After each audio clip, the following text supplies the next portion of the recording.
मोदी जी और शाह जी ये देख लेना, देश में पहली बार 75 साल के इतिहास में एक नई क्रांति आने जा रही है जब देश का प्रधानमंत्री कोई दलित होगा।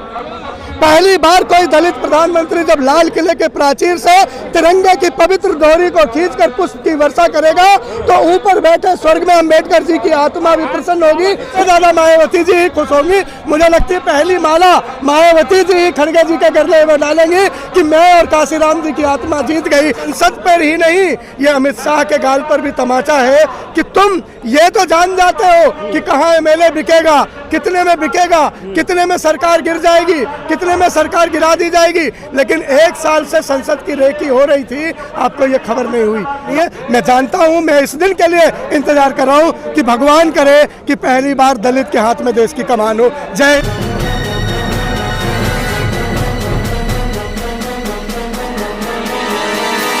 मीडिया वॉइस, आपकी आवाज। जिस संसद की चौखट को चूमकर मोदी जी ने सदन में पहला कदम लिख रखा था, उन्हीं के इस दुर्भाग्यमय काल में संसद में ऐसी सेंधमारी हो गई। कभी नहीं हुई थी कि बीजेपी के ही किसी सांसद का पास लेकर लोग आएंगे और हरे संसद के रंग को पीले पीले धुएं से पीला कर देंगे। ये संसद पर ही नहीं, ये अमित शाह के गाल पर भी तमाचा है कि तुम ये तो जान जाते हो कि कहाँ एमएलए बिकेगा, कितने में बिकेगा, कितने में सरकार गिर जाएगी, कितने में सरकार गिरा दी जाएगी, लेकिन 1 साल से संसद की रेकी हो रही थी, आपको ये खबर नहीं हुई। कहाँ था आपका इंटेलिजेंस? मैं ये भी कहता हूँ कि मैं भले ही उन लोगों के तरीके की निंदा करता हूं जिस तरह से वो सदन में घुसे, लेकिन मैं उनके मांग का समर्थन करता हूं। क्या मजबूरी रही होगी साहब कि हिंदुस्तान के संसद में हिंदुस्तान के बेटे और बेटियां मजबूर हो गए इस बात को कि हम संसद में कूद के अपनी आवाज को बुलंद करेंगे, क्योंकि ये सांसद, ये नेता, ये सरकार हमारी बात को सड़क पर नहीं सुनेंगे। उन्हें यह भी पता था कि हम पकड़े जाएंगे तो हम पीटे जाएंगे, पुलिस हमारी खाल निकाल लेगी, पुलिस हमारे पैरों में कील ठोक देगी, पुलिस हमें मारेगी, लेकिन उन्हें इतना याद था कि भगत सिंह को भी तो ऐसी मार पड़ी थी, भगत सिंह को भी तो ऐसी ही यातनाएं मिली थी, भगत सिंह को भी तो इतनी ही जुल्म सहने पड़े थे।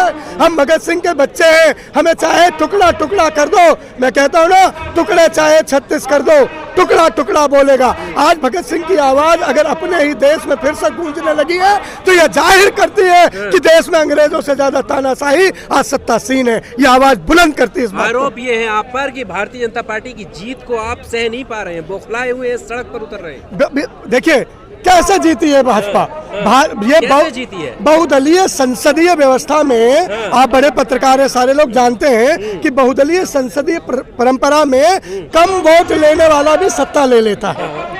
ये सिद्ध है। ये अमेरिका तो नहीं है ना, 2 दलीय आमने सामने की बात होगी कि तुम कम जीतोगे तो सारी वोट हमारी हो जाएगी। यहाँ तो बहुदलीय है। आज वही तो है कि मोहब्बत की दुकान नफरत के बाजार में जीती है। ईडी, ईबी, सीबीआई, मंत्री संतरी, मुख्यमंत्रियों का उड़न कटोला और प्रधानमंत्री का प्रचार मंत्री बन जाने के बाद भी राहुल गांधी को अगर 9.5 लाख वोट ज्यादा मिल रहे हैं तो ये बताते हैं कि राज दिलों में राहुल गांधी का है, मोदी से लोगों को अभी भी गुरेज है।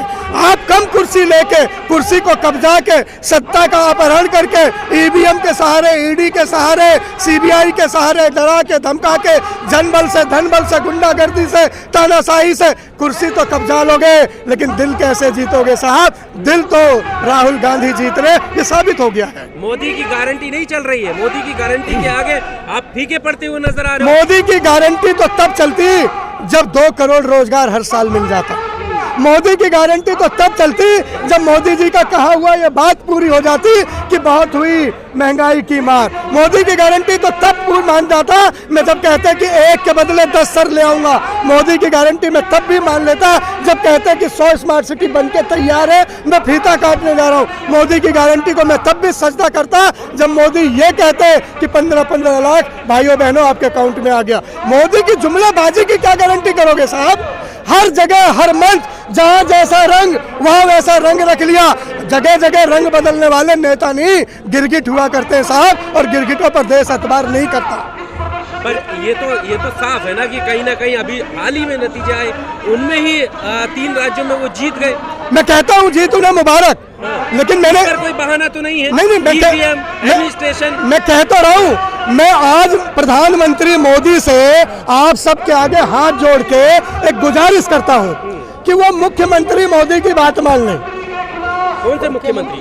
प्रधानमंत्री मोदी मुख्यमंत्री मोदी की बात मान ले। जब वो मुख्यमंत्री होते हुए गली गली मंच मंच ये चिल्लाते चीखते रोते विधवा विलाप करते देखे जाते थे कि ईवीएम बंद हो जानी चाहिए भाई और बहनों, ईवीएम बंद हो जानी चाहिए। बड़े बड़े पढ़े लिखे देशों में भी ईवीएम नहीं चल रहा, लेकिन आज उस ईवीएम से मोदी और शाह को क्या रसगुल्ले मिल रहे हैं कि ताबीज बनाए घूम रहे। मैं प्रधानमंत्री मोदी से हाथ जोड़ के प्रार्थना कर रहा हूं कि मुख्यमंत्री मोदी की बात माने। जो विपक्ष चाह रहा है, देश चाह रहा है, आवाम चाह रही है, जनता चाह रही है और देश के एक एक जन जन चाह रहा है, बैलेट से वोट करा लो। आप तो जीत ही जाओगे ना साहब, आप तो एक अकेला सब पर भारी हो, आप तो कहते हो, लेकिन ये बात ध्यान रखना, एक अकेला सब पर भारी लोकतंत्र में नहीं होता, तानाशाही में होता है। पर आप युवाओं का मुद्दा उठाते हैं, बेरोजगारी, युवा उन्हें वोट दे रहे हैं। आप महिलाओं का मुद्दा उठाते हैं, महिला उन्हें वोट दे रही हैं। मध्य प्रदेश बड़ा उदाहरण उससे निकल कर आया। तो आप 2024 को निशाने पे लगते हैं, विपक्ष आपका बिखरा हुआ नजर आता है, आप चेहरा साबित नहीं कर पा रहे कि अभी चेहरा कौन होगा, कैसे आप लड़ाई लड़ेंगे? देखिए, देश में पहली बार 75 साल के इतिहास में एक नई क्रांति आने जा रही है जब देश का प्रधानमंत्री कोई दलित होगा। पहली बार कोई दलित प्रधानमंत्री जब लाल किले के प्राचीर से तिरंगे की पवित्र डोरी को खींचकर पुष्प की वर्षा करेगा तो ऊपर बैठे स्वर्ग में अंबेडकर जी की आत्मा भी प्रसन्न होगी, वहां से फूलों की वर्षा होगी कि कांग्रेस ने मेरे सपनों का भारत बनाया। कोई दलित प्रधानमंत्री ना बन जाए, कोई दलित लाल किले की प्राचीर तक न चढ़ जाए, कोई दलित राजकाज न करने लगे। ये बीजेपी और संघ की ये नीति है, इसीलिए ये सारा विरोध है। लेकिन हम उनसे वोटों में आपने तय कर लिया, बेशक आने वाला समय ये तय कर रहा है। जब एक बंगाल की शेरनी दहाड़ कर ये मायावती को अलग थलग फेंक रखा है, दलित को आप प्रधानमंत्री बनाना, मतलब मायावती जी भी तो चाहती दलित प्रधानमंत्री बने, बहन जी का भी तो यही। आपके साथ क्यों नहीं बैठे? साथ आ जाएंगे, वक्त आएगा वो भी साथ आएंगे। मायावती जी कोई दलित विरोधी थोड़ी ना, दलित का अगर सबसे बड़ा चेहरा और दलित का कोई बड़ा नेता है तो मायावती जी भी है, और सबसे ज्यादा मायावती जी ही खुश होंगी। मुझे लगती है पहली माला मायावती जी ही खड़गे जी के गले में डालेंगी कि मैं और काशीराम जी की आत्मा जीत गई, आज दलित प्रधानमंत्री। वो साथ देंगी, मजबूरी में नहीं, जरूरी में साथ देंगी, साथ चलेंगी और इस बड़ी जीत को बहुत बड़ी लकीर बनाएंगे। राहुल गांधी को नहीं देखा जाए कि वो बनेंगे प्रधानमंत्री? राहुल गांधी चाहते नहीं, मौका तो सोनिया गांधी जी के पास भी था प्रधानमंत्री बनने का, मौका तो था। आप सबने देखा है, ये त्याग की पार्टी है, तपस्वियों की पार्टी है, बलिदानियों की पार्टी है। ये सत्ता छीनने, सत्ता का अपहरण करने, सत्ता के डकैती करने वालों की पार्टी नहीं है। ये तो जन राय पे चलने वाली पार्टी है। बाबा साहब के संविधान पे आस्था रखने वाली कांग्रेस है, उसे बचाया, उसे बढ़ाया और बढ़ाते रहेंगे। और हम डरते नहीं है, हम इंदिरा गांधी के बच्चे हैं। इंदिरा गांधी ने हमें सिखाया है कि कतरा कतरा लहू का इस देश के काम आएगा। मोदी जी और शाह जी ये देख लेना, आप कितनी भी तानाशाही कर लो, ये राहुल गांधी के सिपाही है हम, छाती हमारी गोलियों से भर देना, लेकिन हम डरेंगे नहीं, छुपेंगे नहीं, झुकेंगे नहीं। कितना आगे का जो 24 का जो सफर है, कितना आसान या कितना मुश्किल आपको लग रहा है? मैं कहता हूँ कुछ भी मुश्किल, कुछ भी आसान नहीं, इसीलिए मैं परेशान नहीं। धरती पर कुछ भी आसान नहीं है कि आसानी से कोई रसगुल्ले की तरह मिल जाएगा, और कोई कुछ भी इतना मुश्किल नहीं है कि मिलेगा ही नहीं। जब भागीरथी गंगा ला सकते हैं इस धरती पे, तो कांग्रेस क्या इस तानाशाही सरकार को नहीं हरा सकती। अब ये चेहरा जनता है, जनता अपना चुनाव लड़ रही है, महंगाई अपना चुनाव लड़ रही है, बेरोजगारी अपना चुनाव लड़ रही है, तानाशाही अपना चुनाव लड़ रही है, और संविधान अपनी रक्षा का चुनाव खुद लड़ रहा है। चेहरा जनता है, महंगाई है, बेरोजगारी है, कोई नेता चेहरा नहीं। गठबंधन को लेकर पूरा गठबंधन सहमत है खड़गे जी से?